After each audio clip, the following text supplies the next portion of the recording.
आप सभी का स्वागत करता हूं। मैं विशेष चतुर्वेदी। आप देख सकते हैं कि मैं बिहारी बीघा में खड़ा हूं और हमारे साथ युवा नेता पंकज कुमार सिंह जी हैं।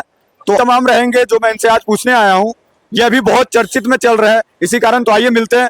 सबसे पहले बाढ़ की जनता की तरफ से आपका स्वागत है, पूरे बिहार की जनता की तरफ से स्वागत है। हमारा चैनल पूरे बिहार में देखते हैं लोग, तो सर सबकी तरफ से आपको स्वागत है। तो आज आपके चैनल को हम धन्यवाद देना चाहते हैं कि आप माँ भगवती के प्रांगण में इस पूजा के माहौल में आप आए हैं।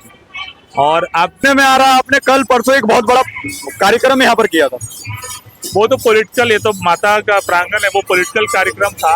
हम लोग चाहते हैं कि जो हमारे माननीय मुख्यमंत्री जी का पहचान था, बाहर लोकसभा हुआ करता था और बाहर से वो सांसद हुआ करते थे। हमारे माननीय मुख्यमंत्री जी का पहचान बाहर से हुआ था और बाहर से वो सांसद बन के आज मुख्यमंत्री बने हैं। और हमारे आज राष्ट्रीय अध्यक्ष रह चुके ललन बाबू भी यहाँ से क्या था, पहले 12 लोकसभा था, उन्हीं सीट को मुंगेर लोकसभा करके अभी हमारे जो कि पंचायती राज मंत्री के रूप में पद को सुशोभित कर रहे थे। हम लोग जेडीयू के वर्कर हैं, जेडीयू के ग्रास रूट के लोग हैं। हम लोग चाहते हैं कि ये सीट एक बार फिर से जनता दल यूनाइटेड के खाता में आए और जो भी यहाँ पे संजय भैया का बात हो, जो भी यहाँ पे अगर माननीय मुख्यमंत्री जी जिनको योग्य समझते हैं, हम लोग के समझ से संजय भैया उसमें सबसे योग्य व्यक्ति हैं। और हम लोग चाहते हैं कि संजय भैया को टिकट मिलता है तो बाहर में जो विकास की गति कुछ समय से रुक चुका था, वो विकास फिर से माने जो भी हम लोग का भरपाई कर पाएंगे, विकास रफ्तार के साथ भरपाई कर पाएंगे। इसी क्रम में हमारे आवास पर कल एक बैठक रखा गया था जेडीयू का। नहीं सर, तो सुनने में आ रहा है आप बहुत विवाद में गिरे हुए हैं सर। बोला जा रहा है आप बाहरी को मौका दे रहे हैं अंदर लाने का। आप चुनाव लड़ते हो अलग बात होती है, पर बाहर से लोग आते हैं। आप देख रहे हैं ज्ञानू जी का जो हाल है, वो हाल बाहर की जनता इस बार नहीं देखना चाहती है। तो मतलब अभी विवाद चल रहा है, पूरा फेसबुक हो, यूट्यूब पे विवाद चल रहा है कि आपने इतनी बड़ी बैठक रखी। आपके जेडीयू के कुछ लोग बोल रहे हैं कि ये कोई जेडीयू का मीटिंग है, ऐसे कर देते हैं, बैठा देते हैं, मीटिंग करने का कोई तरीका हुआ, अपने मन से ये लोग कर रहे हैं। तो इस पे क्या बोलना चाहिए? देखिए, बाहरी का क्या बात कर रहे हैं कि अगर कुछ अच्छे लोग आते हैं, जैसे अगर नरेंद्र मोदी जी बनारस से लड़ते हैं तो वहाँ पे कोई बाहरी का नारा नहीं होगा, ठीक है ना।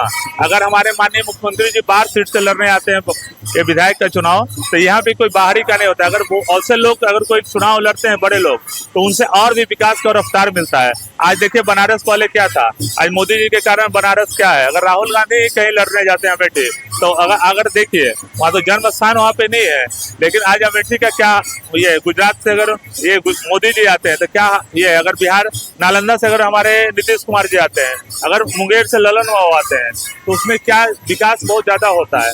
इसी क्रम में ऐसा नहीं बोलते हैं कि हाँ, लेकिन अगर माननीय मुख्यमंत्री जी कहेंगे कि नहीं बाहर का कोई बेटा ही लड़ेगा, बाहर के लोग ही लड़ेंगे, तो उसमें कहाँ कोई दिक्कत है। लेकिन हम लोग तो पहली उम्मीदवार हम लोग संजय भैया के रूप में हम लोग देखते हैं, जो कि पूरे बिहार का वो राजपूत के एक नेता है। और बाहर को मिनी चित्तौड़गढ़ भी बोला जाता है, बाहर औरंगाबाद को चित्तौड़गढ़ और बाहर को मिनी चित्तौड़गढ़। जैसे हम लोग मोकामा को परशुराम की धरती बोलते हैं, ये बख्तियारपुर का ये बख्तौर की धरती बोलते हैं, तो उसी तरह बाहर को भी चित्तौड़ की धरती बोला जाता है। तो चित्तौड़ में तो कोई राजपूत ही लड़ेंगे ना। अगर कोई बढ़िया राजपूत जिसका पूरे बिहार में नाम है तो अगर लड़ते हैं तो कोई दिक्कत नहीं। लेकिन अगर माननीय मुख्यमंत्री जी आप ही को पहचानते हैं, कोई छोटा वर्कर को ही जेडीयू के कार्यकर्ता है, उनको अगर टिकट दे देंगे तो हम लोग को कहाँ से गुरेज है।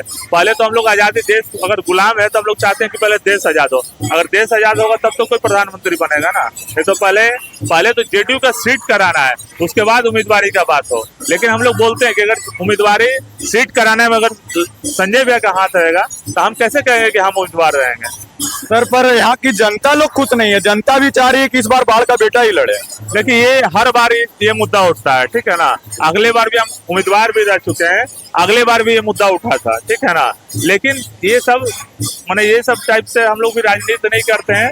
अगर जेडीयू का सीट होता है तो अगर वहाँ पे हो जाएगा कि नहीं बाहर का बेटा ही चुनाव लड़ेगा, संजय भैया तो पसंद है, तो उसमें अगर लड़ाना है तो बस वो तो शीर्ष नेतृत्व का काम है, ठीक है। वो माननीय ललन बाबू जानेंगे, नहीं तो मुख्यमंत्री जी जानेंगे, या जो भी अध्यक्ष है वो जानेंगे, ठीक है ना। लेकिन अगर बाहर से संजय भैया लड़ते हैं तो बाहर के लिए भला होगा और बाहर के लिए जो विकास रुका था उससे मतलब ज्यादा विकास होगा बाढ़ का। आप उन लोगों के लिए क्या कहना चाहिएगा सर जो मतलब रेगुलर विवाद कर रहे हैं? आप ही के कुछ लोग आके माइक पे बोल रहे हैं कि नहीं वो लोग ऐसे ही मीटिंग करती है, जो मन होता है ऐसा छोटा मोटा जेडीयू का मतलब नाम खराब करने की कोशिश कर रहे हैं, ऐसा मीटिंग होता है। जो लोग भी अगर इस मुद्दा पर विवाद कर रहे हैं वो लोग मतलब क्या पता किस टाइप के वो नेता हैं, उनसे आप जाके पूछ लीजिए। लेकिन जो लोग इस तरह का अगर जेडीयू के वो अगर सही में कार्यकर्ता है, ठीक है, अगर कहीं किसी से मिले होंगे तब तो अलग बात है। अगर जेडीयू के कार्यकर्ता है तो क्या दिक्कत है? देश अगर आजाद हो जाता तो हर भारतीय को गर्व होगा ना। अगर जेडीयू का सीट होता है, उम्मीदवारी तो दूसरा नंबर पर आएगा, पहला नंबर पर क्या है कि सीट क्या होना चाहिए? जनता दल यूनाइटेड का होना चाहिए। एनडीए गठबंधन में है, एनडीए गठबंधन का हम लोग सम्मान करते हैं, लेकिन सीट क्या होना चाहिए? जेडीयू का होना चाहिए। अगर हम लोजपा का राजनीति करते हैं तो कोई भी अभी हम लोग ये मुंगेर से चुनाव लड़ रहे हैं, चुनाव जीते भी हैं, तो वहाँ पे लोग बीजेपी वाला नहीं मांग कर रहे थे कि बीजेपी का सीट हो जाए। यहाँ पे बीना देवी पहले थी लोजपा के, तो वो हट के ललमा को चुनाव टिकट मिला है कि नहीं? जेडीयू का सीटिंग थी ना, वो तो सांसद थे। तो अगर कोई बढ़िया बड़ा नेता के लिए सीट इधर उधर कर देना कोई बड़ा बात नहीं। अगर जेडीयू यहाँ से लड़ती है तो जो ये माननीय मुख्यमंत्री जी का ऐसे नाम रोशन होगा, ललमा का नाम रोशन होगा, अगर जेडीयू के हाथ से विधायक बनते हैं तो यहाँ पे। आपको क्या लगता है 100% जैसे कोई भी चीज का एक मूल्यांकन होता है, तो आप 100% में कितना चांस कहेंगे कि यहाँ पर से जेडीयू को टिकट मिल सकता है? नहीं, अगर जेडीयू को टिकट मिलता है तो 100 में 100% हम लोग का जवाब यही रहेगा कि आने बार हम लोग सर्टिफिकेट भेजेंगे। अगर जेडीयू का सीट मिलता है यहाँ पे तो हम लोग आने मारते हैं कि वो रिजल्ट एक सीट हम लोग का अभी से एडवांस में वहाँ पे बुक हो जाएगा। 225 का जो लक्ष्य हम लोग का जनता दल यूनाइटेड का, उसमें से एक सीट आज ही कंफर्म हो जाएगा कि सीट ये जेडीयू के खाता में जाएगा।